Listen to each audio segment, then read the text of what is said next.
The tent zipper ripped open in the dead of night, and there was Jake, my straight best friend since childhood.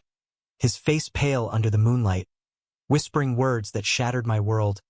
"Wade, I think I'm in love with you." My heart stopped as the wind howled through the Colorado Rockies. Our planned weekend escape from city life turning into a confession that could unravel everything we'd built. Families, careers, reputations. I stared at him, the cold air biting my skin, knowing this moment would force us into a storm of secrets, lies, and impossible decisions. We'd driven up from Denver that Friday afternoon, Jake behind the wheel of his beat-up Jeep, blasting old rock tunes like nothing could touch us. He was the picture of all-American straight guy, tall, broad-shouldered, with that easy grin that made girls swoon back in college. Me? I was the quiet one, the graphic designer who'd come out to him years ago, expecting rejection but getting a shrug and a beer instead. "Doesn't change a thing, man," he'd said then, and I'd believed him. But now, high up on this trail, with the stars mocking us from above, his words hung like a noose. I pulled my sleeping bag tighter, my mind racing. "Jake, what the hell? You're engaged to Sarah. This can't be real." He sat down on the edge of my air mattress, his hands trembling as he ran them through his messy brown hair. The fire we'd built earlier had died down to embers, casting flickering shadows on his face. "I know, Wade. God, I know. But these past months, being around you, it's like everything I thought I knew about myself is a lie." His voice cracked, and I felt a surge of pity mixed with something dangerous. Hope. We'd been inseparable since high school in suburban Chicago, moving to Colorado together after graduation for the mountains and the freedom. But freedom? This felt like a trap. The next morning dawned bright and merciless, the sun glinting off the snow-capped peaks as if nothing had happened. Jake avoided my eyes while we packed up camp, his movements jerky, like a man on the run from himself. We hiked in silence at first, the crunch of our boots on the gravel path the only sound. I wanted to scream, to demand explanations, but the words stuck in my throat. How do you confront your best friend about upending your life? Finally, as we reached a overlook with a view of the valley below, I couldn't hold it in. "Last night, was that the beer talking? Or are you serious?" He stopped, turning to face me, his blue eyes stormy. "Serious as a heart attack, Wade. I've been fighting this for years. Sarah, she's great, but she's not you." The admission hit like a punch.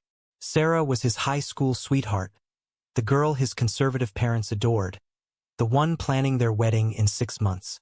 Jake's family was old-school Midwestern, church every Sunday, backyard barbecues, the works. His dad, a retired cop, had once joked about those queers ruining America, and Jake had laughed it off. Now, here he was, confessing to me, the gay guy who'd learned to hide his crushes behind friendship. I leaned against a boulder, the rough stone grounding me. "You realize what this means? If anyone finds out, your life implodes. Mine too. I've built everything around being out and proud, but not like this, not stealing you from her." We pressed on, the trail growing steeper, mirroring the tension between us. By midday, we'd reached a ridge where the wind whipped fiercely, and Jake grabbed my arm to steady me on a narrow ledge. His touch lingered a second too long, sending a jolt through me. "I don't know how to stop feeling this," he muttered. "Every time I look at Sarah, I see what I'm supposed to want, but it's you I dream about." I pulled away, anger bubbling up. "Dreams? This isn't a fantasy, Jake. This is real life. What about your parents?" "Mine? They think we're just buddies. And society. Hell, even in progressive Colorado, guys like us face crap every day." That night, back at camp, the conversation turned raw. We sat by the fire, poking at the flames with sticks, the crackle filling the voids in our words. Jake opened up about his childhood, the pressure to be the perfect son, the football star, the straight arrow. Dad drilled it into me. Real men don't cry, don't doubt, don't love other men. His voice broke, and I saw the cracks in his armor, the boy beneath the man. I shared my own scars, the bullying in school, the family dinners where my orientation was the elephant in the room. My parents were supportive, but cautiously so, always warning about complications. By the time we doused the fire, an uneasy truce settled, but the air hummed with unspoken possibilities. The drive home Sunday was torture. Jake gripped the wheel, knuckles white, while I stared out at the passing pines. "We can't tell anyone," he said finally. "Not yet. I need time to figure this out." I nodded, but inside, resentment brewed. Time? For what? More denial. Back in Denver, life resumed its facade. Jake went back to Sarah, planning their future while I buried myself in work, designing logos that screamed authenticity I no longer felt. Weeks passed, and the secret festered like an open wound. Then came the first crack. At a mutual friend's barbecue, Sarah pulled me aside, her eyes searching. "Wade, is something up with Jake? He's been distant." I forced a smile, lying through my teeth. "Just work stress, I think." But guilt gnawed at me. Was I complicit in betrayal? That night, Jake texted, "Can't stop thinking about the mountain. Meet me?" We met at a dive bar on the outskirts, away from prying eyes. "I broke it off with Sarah," he blurted, his face a mask of pain. "Told her I needed space." My heart leaped, then sank. "Jake, that's huge. But why? For us." He nodded, reaching for my hand under the table. "For me. For truth." The fallout was swift. Sarah called me sobbing, accusing me of knowing something. I denied it, but the lie tasted like ash. Jake's parents got wind of the breakup and descended like hawks. "What's wrong with you, son? Sarah's perfect," his dad bellowed over dinner one night, as Jake later recounted. He didn't confess then, but the pressure mounted. Meanwhile, my own family sensed the shift. My mom, ever perceptive, asked, "Is there someone special, Wade? You seem preoccupied." I brushed it off, but the web of deceit tightened. As months dragged on, our stolen moments grew. Late-night drives, hidden coffees, each one laced with fear of discovery. Jake wrestled with his identity, attending secret support groups, while I navigated the ethics of it all. Was loving him worth the destruction? One evening, in my apartment, he broke down. "I can't keep this up. Dad's pushing me to reconcile with Sarah. Says I'm throwing away my life." Tears streamed down his face, and I held him, the weight of his turmoil crushing us both. The turning point came at Thanksgiving. Jake's family invited me, as always, the best friend. But tension simmered. His dad made a snide remark about those gays in the news, and Jake snapped. "Dad, stop. You don't know what you're talking about." The table fell silent, forks frozen. Later, in the garage, Jake confessed to me, "I almost told them everything." Panic surged. "Don't. Not like this." But the dam was cracking. Winter hit Denver hard that year, snow blanketing the city like a shroud over our secrets. Jake and I navigated our new reality in fragments. Clandestine meetings in parked cars, whispered phone calls after midnight. Each encounter deepened the bond but amplified the risks. He was unraveling, caught between the man he was raised to be and the one emerging from the shadows. "Wade, what if I'm wrong? What if this is just a phase?" he'd ask, his voice laced with doubt. I'd reassure him, but my own fears echoed. Was I enabling a disaster? Sarah didn't fade quietly. She confronted Jake at his office one afternoon, demanding answers. "Is there someone else?" she pressed, her eyes red from crying. He hedged, saying it was him, not her, but she wasn't buying it. Rumors swirled among our friends. Whispers of Jake's odd behavior, my increased bro time with him. One night, at a group hangout, our buddy Mark joked, "You two are attached at the hip lately. Getting married or what?" Laughter erupted, but Jake's face drained of color. Later, he vented, "This is killing me, hiding like criminals." The pressure from his family intensified. His mom called daily, pleading for him to patch things with Sarah. "She's family already, Jake. Don't throw it away." His dad was blunter. "Man up, son. Life's not about feelings. It's about duty." Jake absorbed it like punches, each one bruising his resolve. He started therapy in secret, a LGBTQ-friendly counselor in Boulder, driving hours to avoid detection. She says I need to own my truth, he told me one evening, as we walked along the frozen South Platte River. But owning it means losing everything. My side wasn't easier. My sister, visiting from Chicago, cornered me. Wade, you're glowing but miserable. Spill. I confessed partially that I was seeing someone complicated. Her eyes widened. Complicated how? Married? Straight? I vindset her accuracy. It's Jake, isn't it? She guessed, and I nodded, swearing her to secrecy. She hugged me tight. Be careful. This could blow up bad. Blow up it did. One stormy February night, Jake showed up at my door, soaked and frantic. Sarah knows. She found texts on my old phone. My stomach dropped. What texts? Ours. The ones from the mountain. We paced my living room, piecing together the damage. Sarah had stormed out, vowing to tell everyone. She thinks I'm a monster, Jake choked out. I pulled him into a hug, our hearts pounding in sync. We'll face it together. The next day, Sarah called me. How could you, Wade? You're supposed to be my friend too. Her voice trembled with betrayal. I apologized, explaining it wasn't planned, but she hung up, wounded. Word spread like wildfire. Friends texted condolences mixed with questions. Jake's phone blew up, his parents demanding a family meeting. We're coming to Denver, his dad barked. Panic set in. What do I say? Jake asked me, eyes wild. The truth?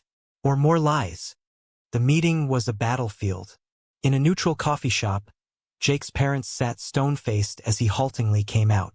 I'm gay, Mom, Dad, and I'm with Wade. Silence descended, thick as fog. His mom's face crumpled. How could you do this to us? To Sarah? His dad exploded. This is bullshit. You're not gay, you're confused. That Wade put ideas in your head. Accusations flew, me as the villain, corrupting their son.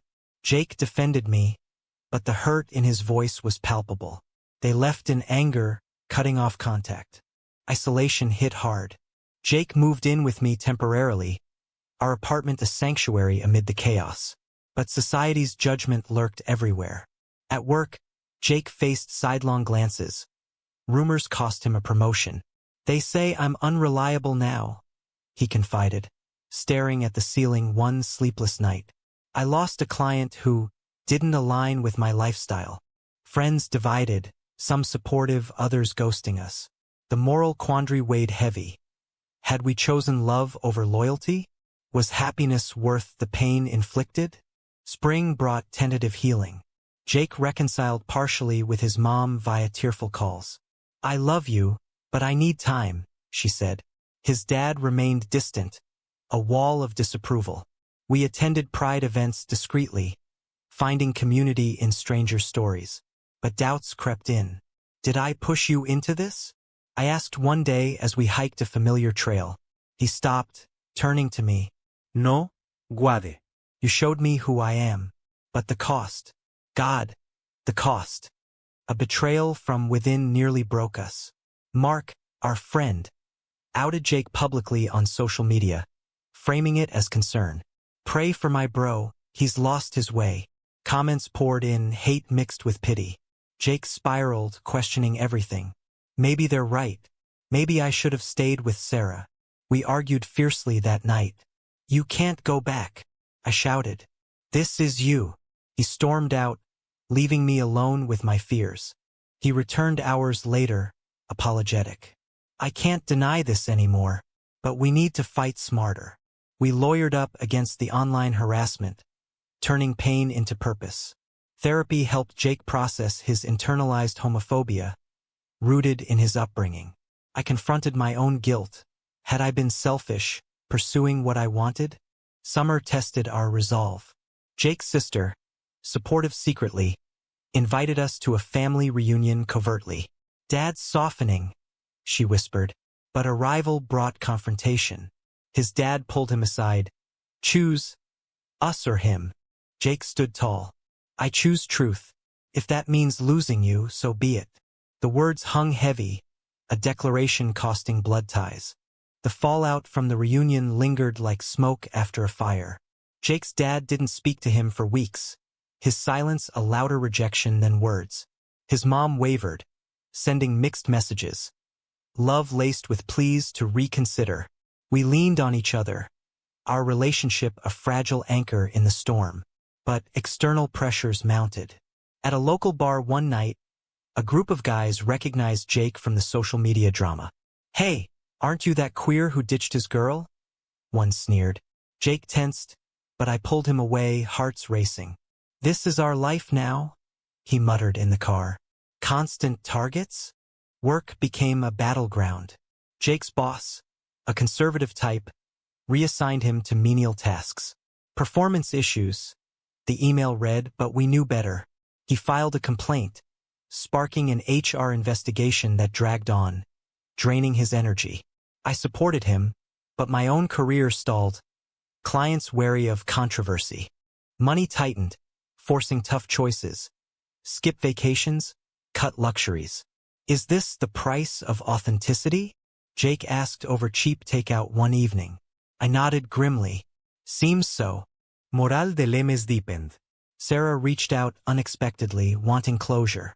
We met at a park, tension thick. "I loved you, Jake," she said, tears flowing. "But you lied to everyone." He apologized profusely, explaining his confusion. "I hurt you worst of all." She nodded, forgiving partially. "Just be happy, but know what you destroyed." Walking away, Jake broke down in my arms. She deserved better. We all did. Society's lens sharpened our self-doubt. News stories about anti-LGBT bills in other states fueled paranoia. What if Colorado turns? Jake worried. We volunteered at a queer center, channeling pain into advocacy. Meeting others, couples who'd lost families, jobs, put our struggles in perspective. One man shared, "I chose love, lost my kids. Worth it? Some days yes, others no." Jake absorbed it, his internal conflict raging. The pivotal moment came during Pride Month. We marched publicly for the first time, hands linked amid cheers. But a counter-protester yelled slurs, reminding us of the hate. That night, Jake proposed a break. "I need space to sort my head." Panic surged. "From us." He shook his head. "No, from the noise. Let's travel, clear our minds." We booked a road trip to California, seeking solace in anonymity. The drive was cathartic. Cruising Highway 1, ocean views unfolding, we talked deeply. Jake opened about his religious upbringing, the guilt of sin. Church said love like this is wrong, but feeling it, how can it be? I shared my journey to self-acceptance, the therapy that healed old wounds. Stops at beaches, diners, fostered intimacy without fear. In San Francisco, amid the vibrant queer scene, Jake felt seen. This could be us, free. But reality intruded. A call from his mom. "Dad had a heart scare. Come home." We rushed back, arriving to a hospital room thick with tension. His dad, pale in bed, looked at Jake. Son. "Life's short. I don't understand, but I don't want to lose you." Tears flowed, a tentative bridge. Jake hugged him, whispering thanks. The scare shifted dynamics. His parents agreed to therapy together. Emboldened, Jake pushed for change at work, winning his case with evidence of discrimination. Promotion restored, confidence bloomed. I landed a big client, one celebrating diversity. Small victories accumulated, but scars remained. Friends who'd ghosted trickled back, apologetic. Mark, the betrayer, faced backlash and faded. Yet new conflicts arose. Jake's ex-college buddy, Tim, visited, unaware of our status. Over beers, Tim made homophobic jokes. Jake called him out. "That's not cool, man. I'm gay." Tim stared, then left awkwardly. "Lost another one," Jake sighed. But it empowered him, boundaries set. As fall approached, we faced an ethical crossroads. Sarah announced her engagement to someone new. Jake felt relief mixed with regret. Did I rob her of time? We debated late nights. Was coming out selfish or necessary? The discussions strengthened us, forging resilience. Community event brought awakening. Speaking at a panel on coming out later in life, Jake shared his story. Applause followed, strangers thanking him. "You helped me," one young man said. Jake beamed, purpose found.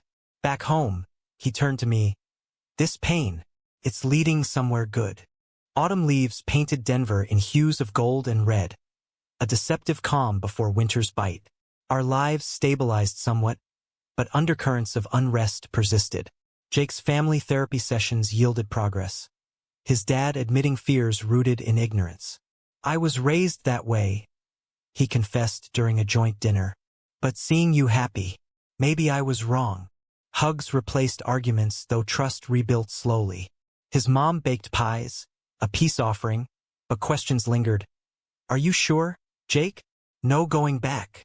Society's acceptance varied. At a neighborhood block party, neighbors whispered, but one couple approached supportively. "We're proud of you boys." It warmed us, countering the occasional glare. Jake joined a support group for late bloomers, sharing stories of suppression. "I married my beard without knowing," one member joked bitterly. Jake nodded, relating deeply. These connections bolstered him, reducing isolation. But personal tolls mounted. Jake battled depression, nights where doubt consumed him. "What if I regret this?" he'd whisper in the dark. I'd hold him, reminding of our love's authenticity. Therapy helped, prescribing tools to combat internalized shame. I faced my own demons, resentment toward his hesitation. "You chose me, but sometimes it feels half-hearted," I admitted during a heated argument. He listened, vowing commitment. "I'm all in, Wade, just scared." A major confrontation loomed with extended family. Christmas approached, and Jake's aunt hosted the gathering. Word of his lifestyle had spread, dividing relatives. Some boycotted. Others demanded explanations. Jake decided to attend head high. Hiding's over. At the event, tensions erupted. His uncle cornered him. "This is against God, boy. You're damning us all." Jake stood firm. "My love isn't a sin. Your hate is."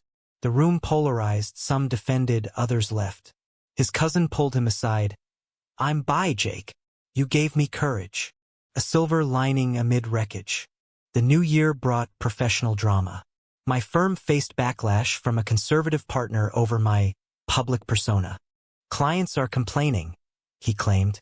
I fought back, rallying allies, and won, diversity policy enforced. Jake cheered me on, our mutual support ironclad. But victories cost energy, leaving us drained. Friendships evolved. Sarah, now happier, extended an olive branch. "I forgive you both. Let's move on." We met for coffee, closure healing old wounds. "I see now you were trapped," she told Jake.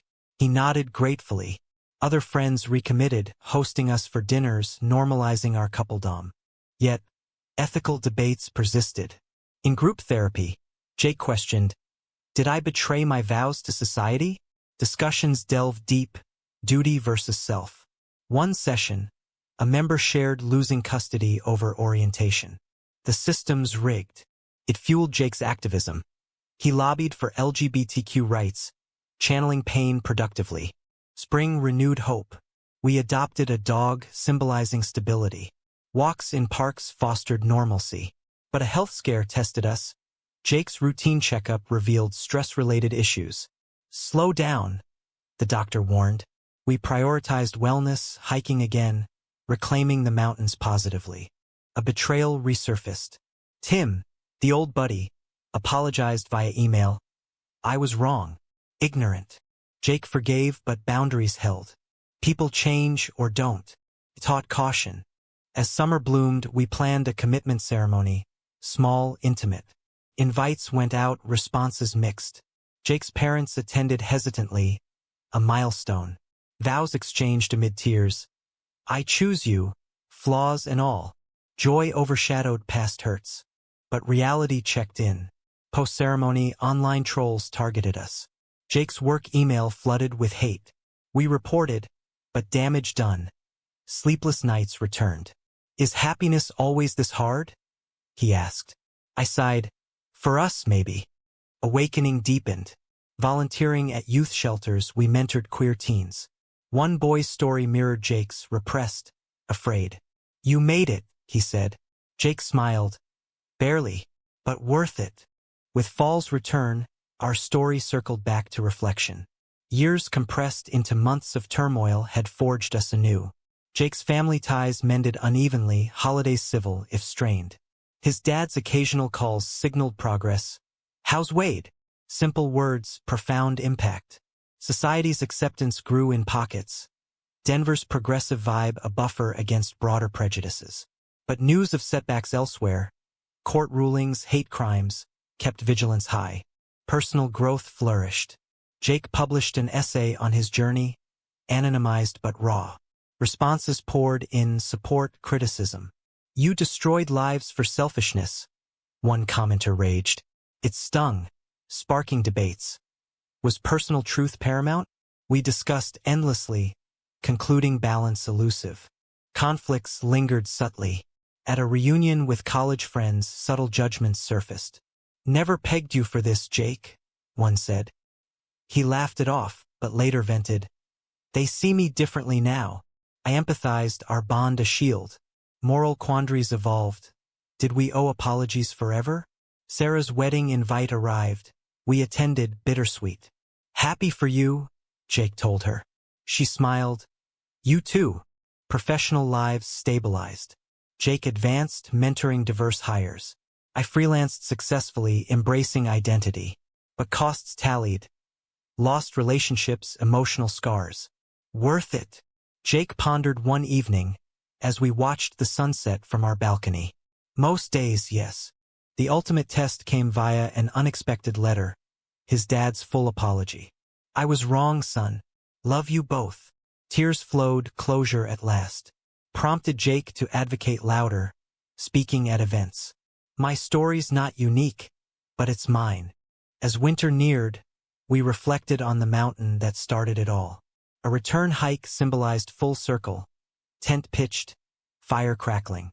"No regrets," Jake said, hand in mine. Peace settled, hard won. Yet questions remain. In pursuing love against odds, did we act rightly, or was the collateral damage too great? Was Jake's decision to come out and pursue his true self ultimately selfish, or was it a necessary act of courage that benefited more than it harmed?